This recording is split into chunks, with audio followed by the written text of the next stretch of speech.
What's up, investors? It's the Russian dude. Today, Florida Panthers can potentially, hopefully, win their second Stanley Cup back-to-back. Massive thing, massive game. Guys, we need your support right now more than ever. Well, by the time you see this video, the result will be already live. But for me, I'm still waiting. The game is in 1.5 hours. I'm very excited. So let's go, Panthers. Let's go. Right. Now let's get back to the video. What do you call a country where a soldier can be abandoned in a trench for 3 days, sleep in the mud beside his eliminated comrades, and still be officially labeled as a deserter? Where dying in silence is safer than reporting your injuries, and where uploading hospital records could land you in jail for treason. Welcome to Putin's Russia New Reality. As the war in Ukraine grinds into its 4th bloody year, what used to be a military campaign is now a full-blown system of self-destruction.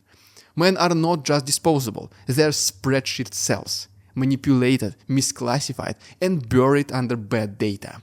Officially, nearly 49,000 Russian soldiers have been labeled as deserters or gone AWOL. But who are these men, really? Some fled, some died. Some are still screaming in the basement hospital somewhere in Luhansk, left for dead on paper to save a commander's reputation and the Ministry of Defense of Russia wallet. So today, let's talk about the forged list of ghost deserters, the story of one combat medic's defection and data leak, the grotesque collapse of battlefield rescue, and finally, the horrible evidence of reclassifying computations as mild scratches. This is not just a war anymore, it's a machine that eats people and calls the screams statistics. All for a single reason. So Putin does not need to acknowledge his mistakes, apologize, and end the war. Because he knows his regime only survives for as long as the war is going. The war ends, his regime and his life as well end as well. So why not fight until you die? Quite literally. Let's rewind to the statistics that triggered the whole scandal. 49,000 soldiers labeled as deserters or absent without official leave as of late 2024. Sounds like a lot, right? But here's the catch. Just one single rephrasing, war declared, is doing all the heavy lifting. Because the Russian army has turned desertion from a disciplinary issue into a loophole for hiding war crimes. Say you're a commander tasked with holding a trench that's been shelled into a meat grinder. You send a squad on a 0% chance of survival mission, so it only makes sense that, well, they do not come back. Now another problem appears. If you mark them KIA, that goes in your performance report. You might get questions, you might lose funding and things like this. But what if you mark those people as AWOL? Well, that is now a completely different story. No guilt, no responsibility, no payout for grieving families. Everyone kinda wins, except the dad and his family. But Russian families have caught up with this literal scam. Mothers file missing persons reports, only to discover their sons were retroactively branded deserters days before their confirmed deaths. Wounded men wake up in rear hospitals to find their pay cut off and their names flagged by military police, because they dared to request more than just a bandage, band-aid and a Tylenol before returning to hell. And the worst part about all of this, there is no real appeal process, no tribunal, because once the AWOL stamp hits the file, your fate is now sealed. You vanish from payrolls, from military records, and eventually even from the memory. The Kremlin does not just ignore the broken bodies, they delete them, both from their computers and from this world. If you think this is just me exaggerating the facts, let's now listen to one Russian deserter combat medic who stole gigabytes of data to shine some light on these events. The guy is risking his life doing this, so guys, we better listen. Not everyone played along. Meet Sergeant Alexei Zhilyaev, former IT specialist, 40-year-old, turning a combat medic after watching waves of amputees swarm a St. Petersburg train station in 2023. He did not enlist for the money, he enlisted to save lives. What he did not know was that the Russian military treats even its medics like accessories to murder. For months, Alexei juggled 2 lives, by night carrying wounded comrades out of shell holes, by day filling up lists of the eliminated on his computer. When a bullet scratched his neck badly in 2024 February, he spent 1 month in recovery, and then he got sent right back. But something had changed. The smell, the screams, the lies. He could not do it anymore. This was no longer voluntarily deployment. So he ran. With help from the Get Lost Foundation, he made it to Paris, bringing with him a 3 GB flash drive packed with 166,000 official names of the wounded. The data, leaked to French newspaper Le Monde, painted an absolute horrible picture.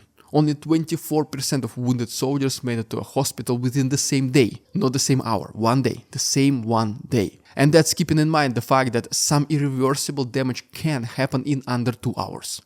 Another quarter was brought into the hospital the next day. And then what about the rest, a little bit over 50%? We're talking days, weeks. One man, for example, spent the entire months trying to reach help.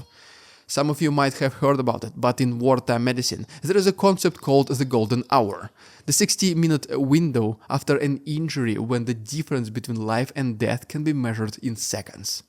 In Russia, it's been replaced by a so-called new rule, which is called the golden shrug. Maybe you get lucky, maybe you don't. Either way, the system does not care. And those 166,000 names, that's only what one single medic had access to. The real number is buried in encrypted files, in burned notebooks, in unmarked graves across the Donetsk region. Alexei's story is not just about a flash drive, it's about peeling away the mask of order from a war that thrives on chaos and silence. And he was brave enough to speak out loud. The reputational damage to the Russian military, the Kremlin and the regime of Putin is colossal, but instead of trying to fix the problem, they will try to eliminate the cause, what made this whole thing to resurface, which is yet another one of many examples proving that Putin does not care about winning the war. If he really wanted to, he will fix the mistakes and make the necessary changes. What Putin really wants is to make everything possible to protect his regime, power, influence, and most importantly his life. Now let's talk about how Russian propaganda and media react to this news. And spoiler alert, it's way worse than even you guys can imagine. What happens when evacuation fails?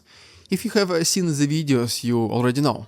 Men living knee-deep in organic filth, soldiers sharing foxholes with the sleeping comrades, or stealing from their own still-alive soldiers, because, well, they will not need it soon, so why not?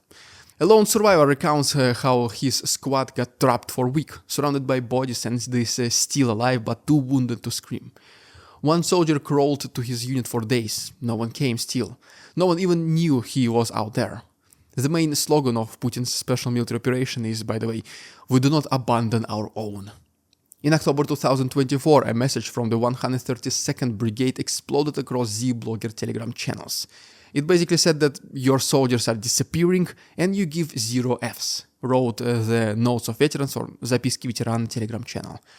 This was not some Western dissidents speaking. These were pro-war Russians, furious at their own command. Even Anastasia Kashivarova, a state-aligned TV host married to a serviceman, stepped in to confirm the horrors. She listed the systemic collapse point by point. Too few vehicles, zero command accountability, medics reassigned to frontline assaults, and kilometers of no man's land where no one dares to even step. She said a wounded soldier had to crawl for kilometers. Once again, she wrote, and often they do not make it, while command logs them simply as missing. Well, according to her now, somehow the problem is solved. The flash drive that Alexei Zhilyaev stole reveals that in just 6 months, nearly 8,000 men were wounded in just 2 divisions, the 144th and the 3rd Motor Rifle. The number of eliminated in just one of them, 2,000, 25%. Basically, if you get injured, you only have 75% chance of making it. Among these 2,000 is 20 conscripts, and yes, as the very same men, Moscow keeps insisting do not serve on the front lines. Well, as you can see, they are there, and they are dying, quite anonymously, but they do. And if they go out making noise, well, the Kremlin does everything possible to silence them. You would think after all this carnage, Russia might slow the tempo. Wrong. They had just restructured the pay scale to save money. Now amputations do not automatically mean a full payout. If you lose a leg, well, sorry, that now is just a mild injury. The old 3 million ruble flat rate is gone. Welcome to the injury discount program now. Meanwhile, Ukrainian FPV drones are hunting soldiers like never before. As officers fall deeper behind the front lines, regular soldiers are left without leadership. Le Monde newspaper once again discovered a growing trend. Wounded officers make up a shrinking slice of the pie, just 8% by the mid-2024. Why, the question is? Because they no longer need to be anywhere near danger.